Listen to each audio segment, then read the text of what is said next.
She looked at him with eyes that had already made a decision and said the one thing he never thought he'd hear. She didn't want kids. For a second, the air in that quiet living room went still. Matthew smiled, gentle and soft, and said he'd stay anyway. He meant it, or maybe he wanted to believe he did. Because promises made in the middle of heartbreak always sound brave until they start to cost you something. This is Sabrina, and you're watching TLC Drama Live, where love stories on 90 Day Fiancé show us how quickly forever can start to fade. If you're watching this, hit subscribe and tell me in the comments, would you stay with someone who suddenly changes the future you imagined? At first glance, Greta and Matthew looked like the couple that had it all figured out. He moved mountains to bring her into his world. She followed love across borders, thinking that new surroundings would fix old doubts. But the truth is, a different country doesn't give you a different heart. They were smiling on camera, yes, but the silence between those smiles was already telling another story. They had spent the morning pretending everything was fine. Breakfast, a few soft jokes. That's when Greta, sitting at the edge of the bed, dropped the truth like it had been sitting on her chest for months. She didn't want children. Not now, not ever. And the room froze. Matthew tried to keep his face calm, as if his whole idea of family hadn't just cracked a little. He said he understood. He said love mattered more than anything. But behind that calm, something inside him shifted. He told her they'd be fine. That not every couple needs the same dream.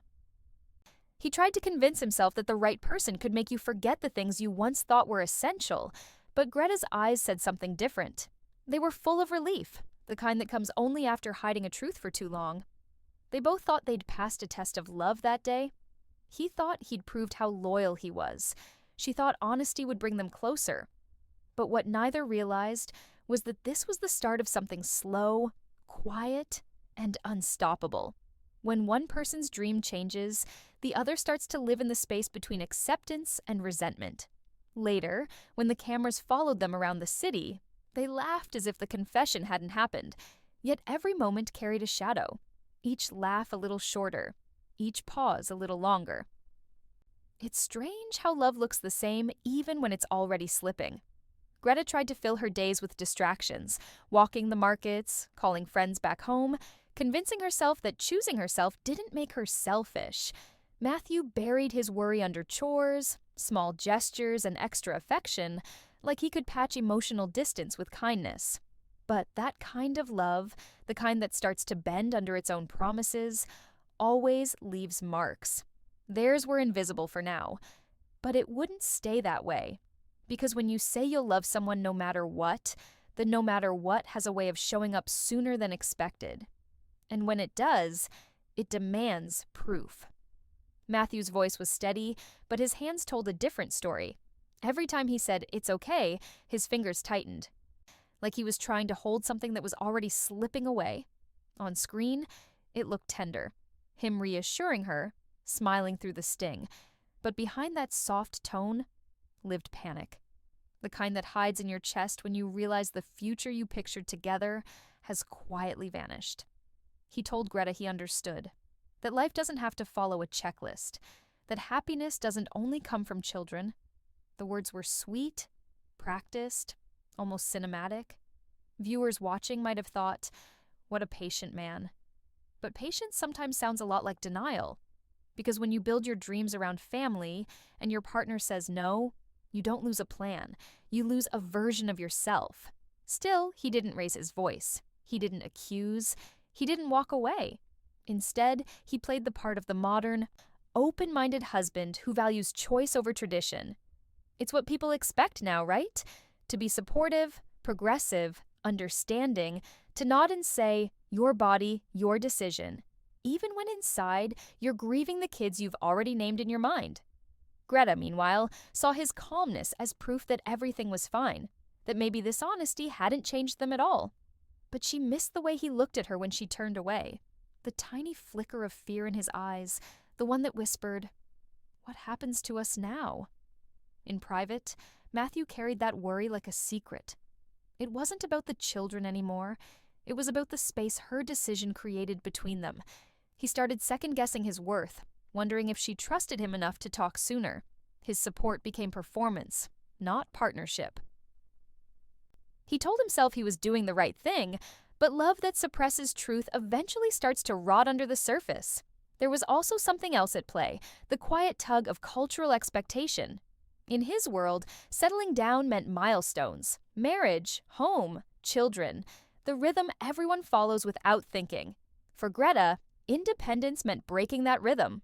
She'd always seen herself as her own person first, partner second, and while she didn't mean to challenge his manhood, she did it anyway, simply by being honest. It wasn't rebellion, it was self-preservation. But to Matthew, it felt like rejection of his dream, of his family, of the life he thought they were building. He kept telling her he admired her strength, yet each time he said it, it sounded a little more like goodbye. Greta sensed it too. Even if she couldn't name it yet, she started noticing the small shifts. The forced smile when she joked about their future, the longer pauses between his messages, the hugs that felt like rituals instead of warmth. At first, she blamed stress, the move, the cameras, anything but love itself. But deep down, a quiet doubt had started to form. It whispered late at night when she scrolled through old photos of them laughing, back when everything still felt easy. It asked the question she didn't want to say out loud. What if love isn't enough when the dream changes? And somewhere in that silence between them, her heart began to answer. Greta called her best friend on video chat, trying to sound casual, but even her laughter felt rehearsed. She leaned against the kitchen counter, coffee in hand, pretending everything was normal. "Yeah, we're good," she said, brushing hair from her face. But the friend saw it right away. The tight smile, the careful tone. That's how you talk when you're holding in the truth, but still hoping no one notices.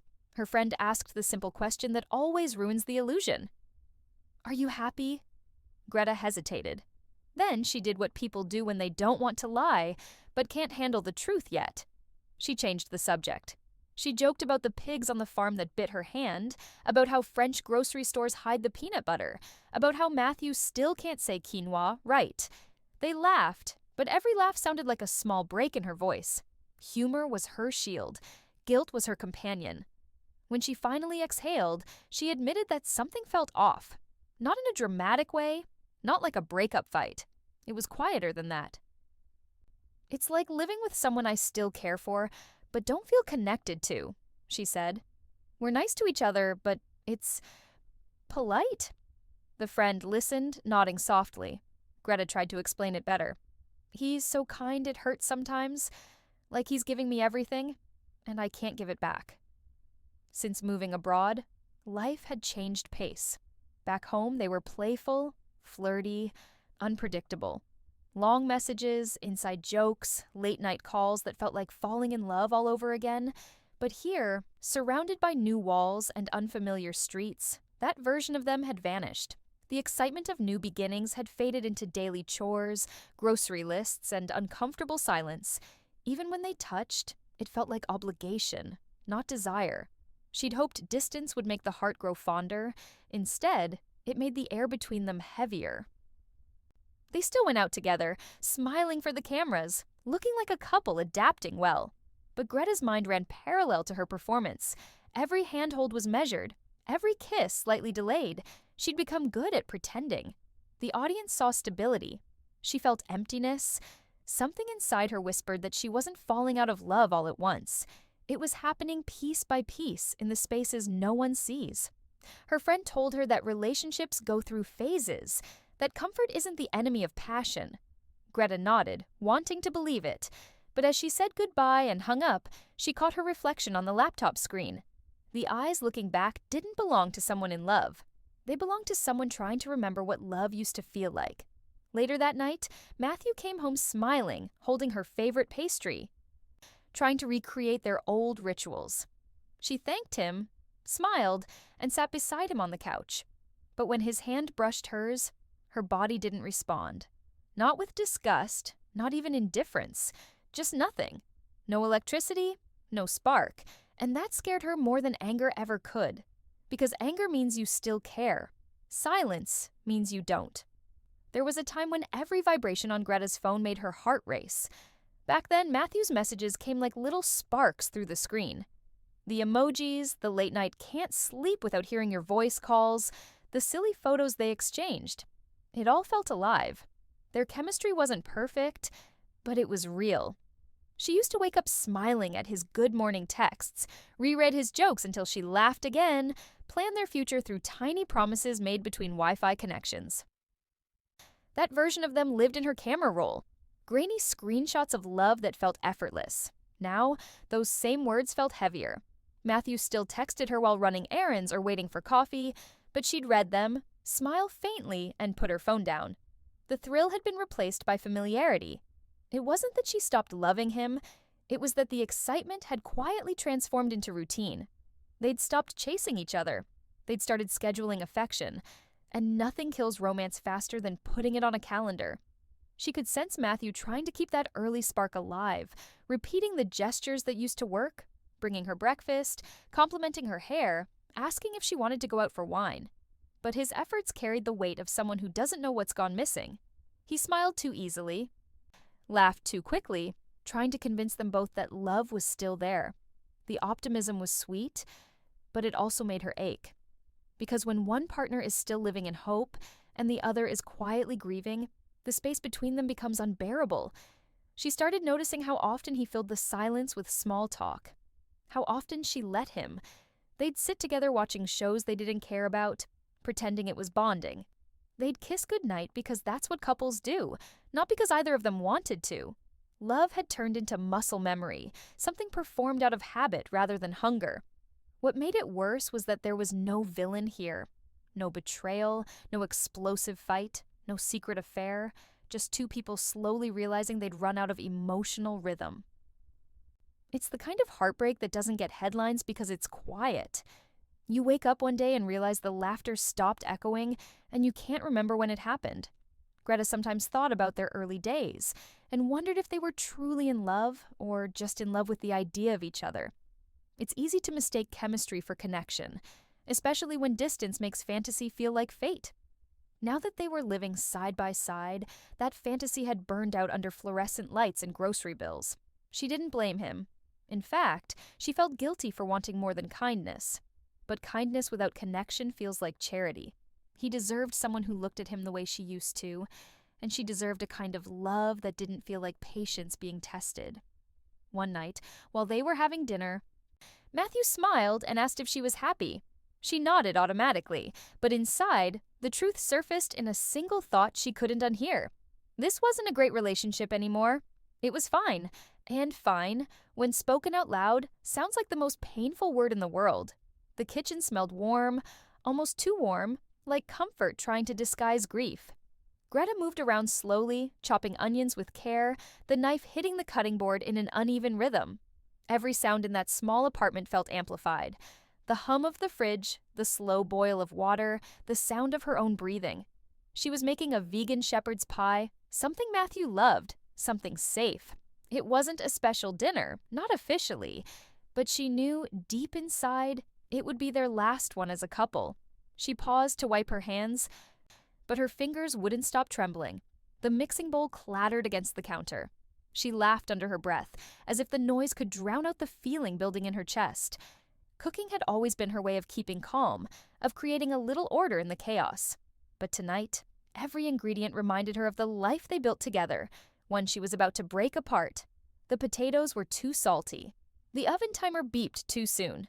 Her vision blurred for a second, and she blamed the steam. The truth was, she'd been holding back tears since morning. She didn't want to ruin her makeup. She didn't want to look weak. But when she tasted the final dish, something inside her cracked. It was good.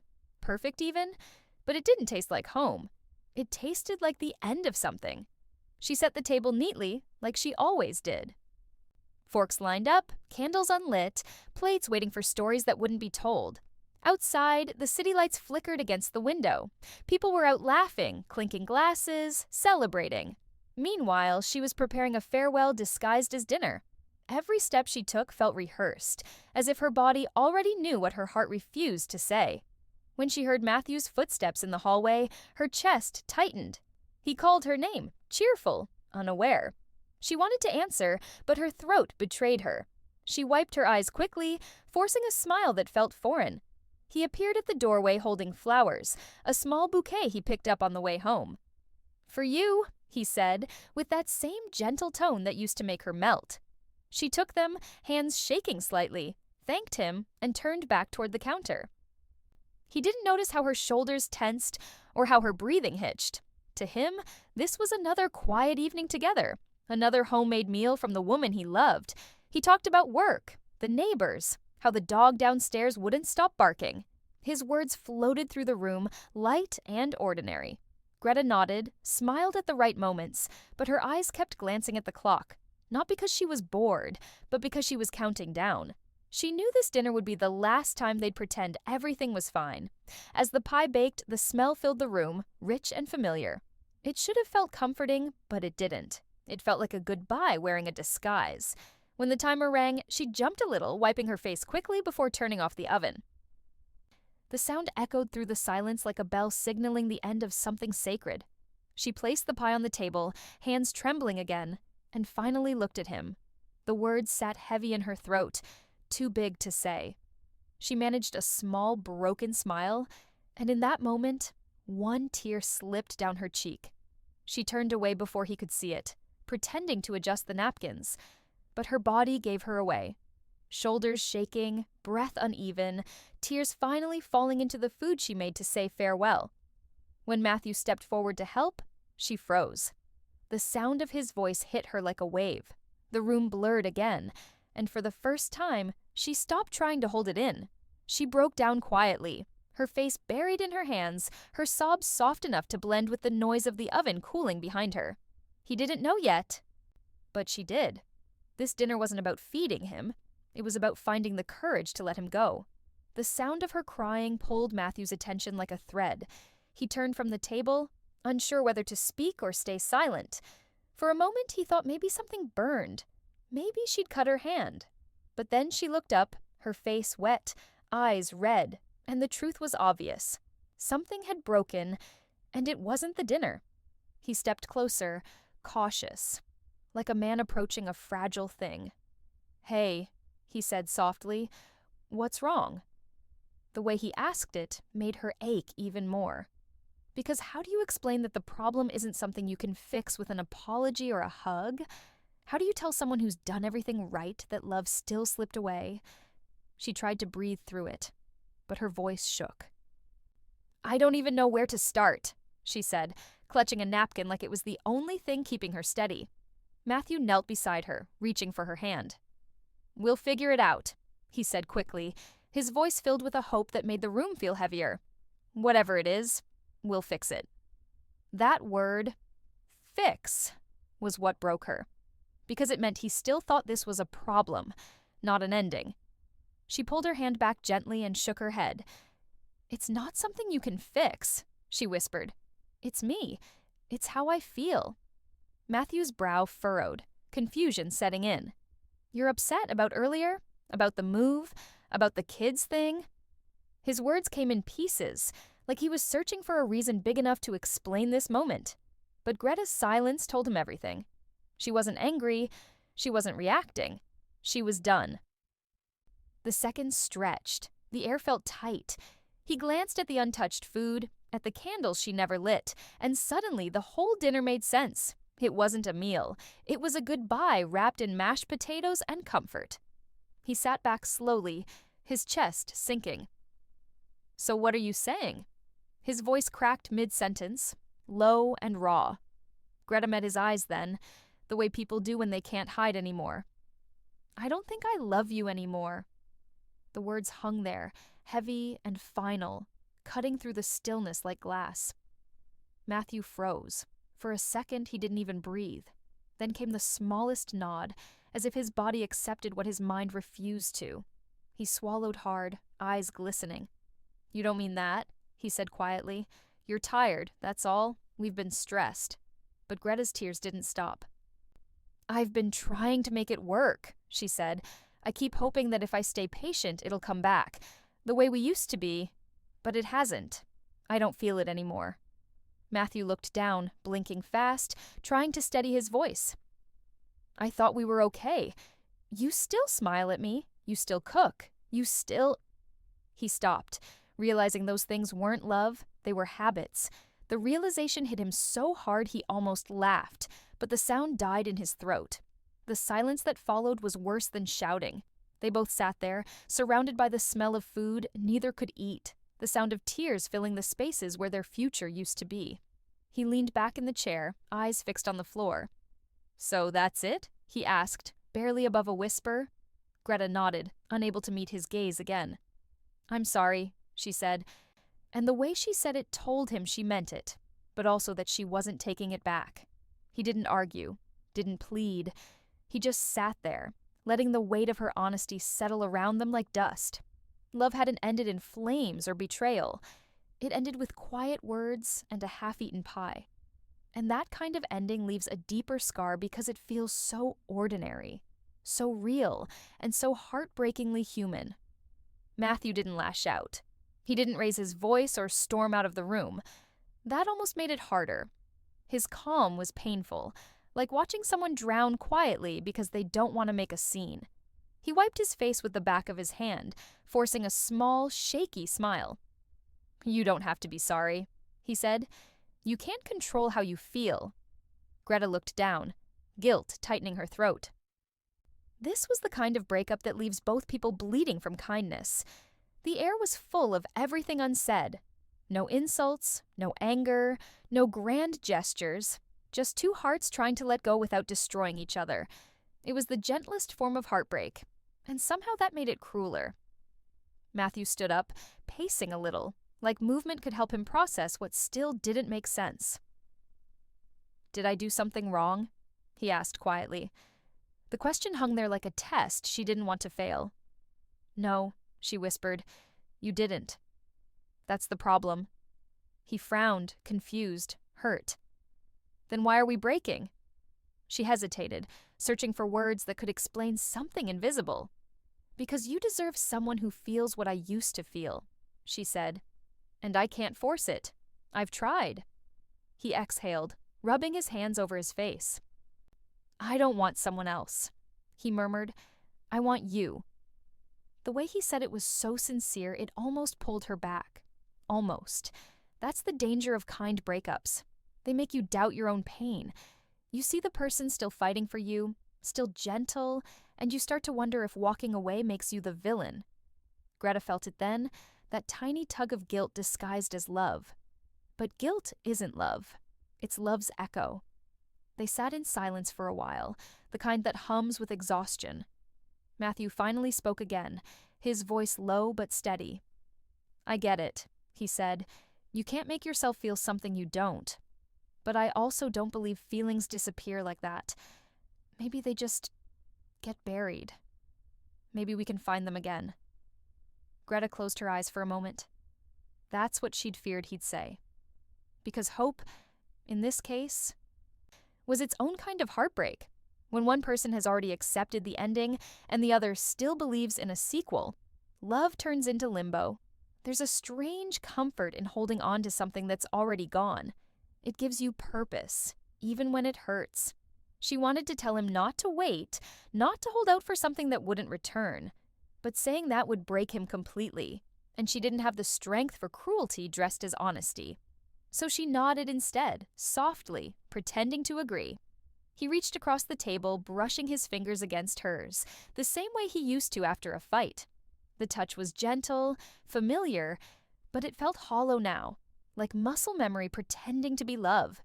She didn't pull away, and that made him think there was still hope. Matthew smiled faintly, clinging to that gesture as proof that maybe this wasn't the end. "We'll take a break," he said. "We'll figure it out." Greta didn't correct him. She let him believe it, if only for tonight. Because sometimes mercy looks like silence, and closure isn't something you give together. It's something you survive alone. The room stayed still. The candles had burned down to soft puddles of wax.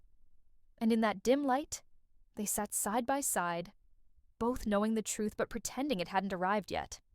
He still hoped to fix what wasn't broken anymore, and she, too tired to explain again, let the quiet answer for her. The next morning felt strangely calm. The apartment was quiet, the kind of quiet that follows an argument that never got loud. Greta sat on the couch with a blanket around her shoulders, staring at nothing.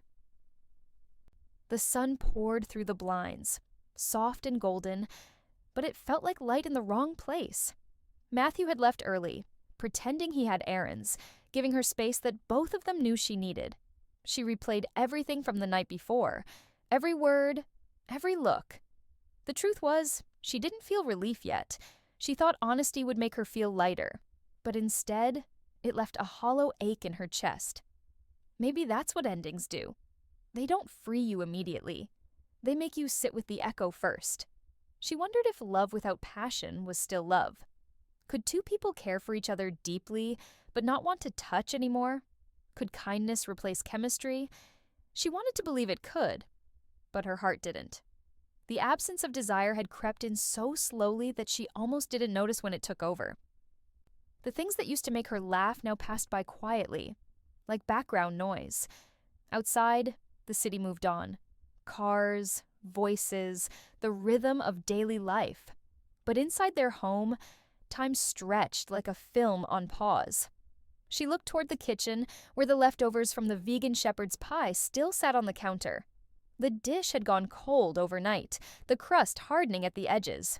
It was haunting to look at, because it felt like a mirror of what they'd become. Something once warm, now left untouched. She stood there staring at it, realizing that even comfort food can't comfort you when the heart's already decided to leave. Greta moved through the apartment slowly, noticing the little things that once made this place feel like theirs. The mug Matthew always used, the photo of them smiling on the fridge, the sweater he left on the chair. Every object carried a version of them that no longer existed. She picked up the mug, held it for a moment, then set it down again. She felt lonely, but it was a different kind of loneliness, the one that comes when you finally tell the truth. Freedom and sadness had fused into something she couldn't name. There was no anger left, just exhaustion and the strange peace that follows it. Matthew came home hours later, quieter than usual. He saw the half-packed suitcase by the bed before she said anything. Greta kept folding clothes, her movements steady but hesitant, as if touching each piece of fabric was a goodbye. He stood in the doorway, not interrupting. The look on his face wasn't shock. It was understanding, mixed with disbelief. He'd known this moment was coming, but seeing it made it real. "So, this is it?" he asked softly. She didn't turn around right away. "I think so," she whispered. He nodded once, eyes fixed on the floor. There were no more words left to trade, no arguments, no plans, no promises. Just the dull sound of fabric being folded, the quiet thud of a zipper closing, and two people breathing in the space where their love used to live. She paused at the door, looking back one last time. He didn't move. He didn't ask her to stay. He just watched, frozen in the kind of silence that says everything. And with that, Greta picked up her bag and walked toward the light spilling in from the hall, leaving behind the home that had stopped feeling like one. The morning of her departure didn't feel cinematic. There were no raised voices, no dramatic chase to the airport. The sun came in quietly through the curtains, painting soft stripes across the bed they once shared. Greta sat on the edge of it, tying her shoes, her mind completely blank. She'd rehearsed this moment for days, but now that it had arrived, there was nothing left to say. Matthew made coffee without asking how she wanted it, because he already knew. That familiarity hurt the most, the way ordinary gestures suddenly felt like goodbye notes. He set her cup on the table and sat opposite her, eyes fixed on the steam rising between them. They didn't talk about logistics or timing or future plans. They just existed in the same space one last time. When Greta stood up, she reached for her suitcase handle, but her hands shook too much to lift it. Matthew noticed. He walked over, took it gently from her, and rolled it to the door. His kindness cut through her like a knife. She turned to thank him, but he wasn't looking at her anymore. His eyes were glassy, fixed on the floor. He wasn't crying, not fully, but his silence carried the sound of someone breaking. At the doorway, she hesitated. "You'll be okay," she said softly. It wasn't meant to be patronizing, but it landed like a wound. Matthew nodded, still unable to meet her eyes. "Take care of yourself," he replied, voice thin. The words were simple, but they meant everything. It was his way of saying he loved her, even if it no longer mattered. Outside, the air was cool and bright. Greta pulled her jacket tighter, forcing herself to keep walking. Every step away from that apartment felt like betrayal. She told herself this was healing, but it felt like punishment. Online, fans were already speculating. Screenshots of their last joint photo were circulating with captions like, "Did Greta move out?" and "Matthew seen alone at the cafe again?" Some viewers were angry, others sympathetic. Many called her heartless for leaving such a good man. But those who'd felt this kind of quiet heartbreak understood. They knew how hard it is to walk away from someone kind, how much guilt comes with doing the right thing for the wrong reason. Every breakup leaves one person carrying guilt and the other carrying hope. And sometimes they both get crushed under the weight of both. Hours later, Greta sat at the train station, suitcase beside her, staring at nothing. Her phone buzzed. One new message. It was from Matthew. No anger, no plea, just 6 words that stopped her breath for a moment. "I'll wait until you're ready." She stared at the screen, heart pounding, unsure whether to cry or smile. Because that was Matthew. Gentle, loyal, endlessly patient. But patience like his wasn't peace. It was denial wearing a kind face. Greta looked out the window as the train pulled in, her reflection flickering against the glass. She whispered to herself, almost too quietly to hear, "Please don't wait." Back at the apartment, Matthew stood by the same window, watching the city move as if nothing had changed. The suitcase-shaped gap on the floor said otherwise. He picked up his phone again, typing something, then deleting it. He told himself he'd give her space, but part of him knew he wasn't ready to let go. And maybe that's where their story really lingers. Not in the moment she left, but in the quiet promise he made to himself to find her again, even if she never asked to be found. There's something haunting about the silence that follows a love story like Greta and Matthew's. It's not dramatic. It doesn't echo through social media scandals or tear-filled reunion clips. It settles quietly, like dust on a table no one sits at anymore. From the outside, their breakup looked graceful. No one cheated, no one shouted, no one became the villain. But inside that grace was exhaustion, the kind that builds when 2 good people keep trying to save something that's already fading. I'm Sabrina, and you're still watching TLC Drama Live, where quiet heartbreaks like this remind us that love doesn't always end with betrayal. Sometimes it ends with honesty, the kind of honesty that doesn't scream. It sighs, moving countries, changing routines, learning to exist in someone else's world. It's romantic on paper, but heavy in reality. Greta thought love would anchor her. Instead, it became the thing she had to let go of to stay herself. Matthew believed love could outlast anything, but love needs oxygen. And when it's forced to breathe under constant pressure, new culture, new home, new expectations, it slowly suffocates. They didn't fail because they stopped caring. They failed because caring isn't the same as connecting. Greta wanted peace. Matthew wanted permanence. Both were right, but neither could give the other what they needed. That's the cruel symmetry of emotional burnout. It makes both people victims of their own devotion. And yet, there's something beautiful about the way they ended. No destruction, no character assassination, no hatred. Just 2 people who looked at each other and finally told the truth. It's what most couples never dare to do until it's too late. When Greta walked away, she wasn't choosing freedom over love. She was choosing truth over comfort. And for Matthew, the hardest part wasn't losing her. It was realizing that sometimes love asks you to let someone go without blaming them for leaving. Love doesn't always collapse in storms. Sometimes it dissolves in sunlight, slowly and quietly, until all that's left is gratitude for what once was. Fans are still divided. Half call Greta brave, half call her selfish. But that's what makes their story so human. Because anyone who's ever loved deeply knows this feeling. The panic when something perfect turns ordinary, the guilt of wanting more, the ache of realizing kindness isn't enough. We judge it on screen because it's easier than admitting we've all been there. The apartment they shared is probably still the same. The mug still on the counter, the couch still holding their laughter in its cushions. And somewhere, Matthew still keeps her contacts saved, scrolling through old messages when he can't sleep. That's what happens when quiet love ends. it doesn't vanish.